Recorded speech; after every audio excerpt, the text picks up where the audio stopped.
I majored in psychology as an undergrad and went on to the University of California at Berkeley and majored in psychiatric social work. My goal then was not to work in public service. That was the least of my professional goals. I wanted to be the best psychotherapist in the country. And consequently, I was a major in the clinical track, and so I really am, by profession, a psychotherapist. But what happened was when I was at the University of California, I realized in my clinical practices as an intern that the mental health system was not a system that was responsive to women, single mothers, the poor, the African American community.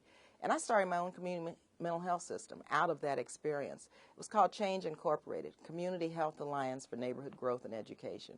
And I started that community mental health system because I wanted to have a new model of mental health services to be delivered to, it was primarily then the black community in South and West Berkeley. But I put together that clinic when I was in graduate school, and I realized in doing therapy that a lot of the problems that I saw in my practice, depression, acting out, anger, a lot of it had to do with not having a job, not having any money to pay for a babysitter, not having a place to live. A lot of it stemmed from the socioeconomic system and the political system, of course, that created a lot of the havoc that my clients were feeling in their lives.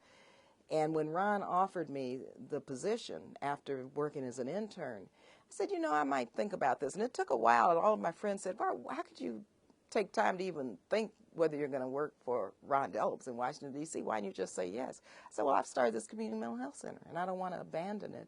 And I want to have a new way of delivering mental health services so people can become empowered to take over and make sure that they don't fall into these traps anymore.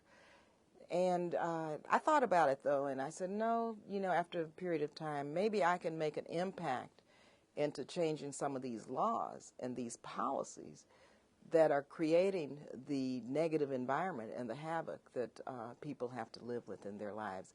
And so the practice of social work, to me, is really a wonderful practice because you can do many things, either direct service, which is what I was doing with people in the community, with patients, with community organizing, with psychotherapy, or working from a policy perspective, which tries, as I'm doing today, to change these laws to create some justice in the lives of people so they don't go through all of these changes that we see so many people going through.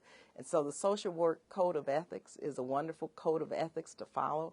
I cite that to many of my colleagues in terms of why we're here. I think lawyers, doctors, whomever, teachers, they need to read that social work school code of ethics, because that code of ethics, I think, is a standard that all of us as elected officials should use when we work on legislation that will affect people's lives. We have to understand that our values of putting people first, our values of putting our funds into human services, into programs and policies that put people first, that is what we should be about as members of Congress, regardless of where we come from.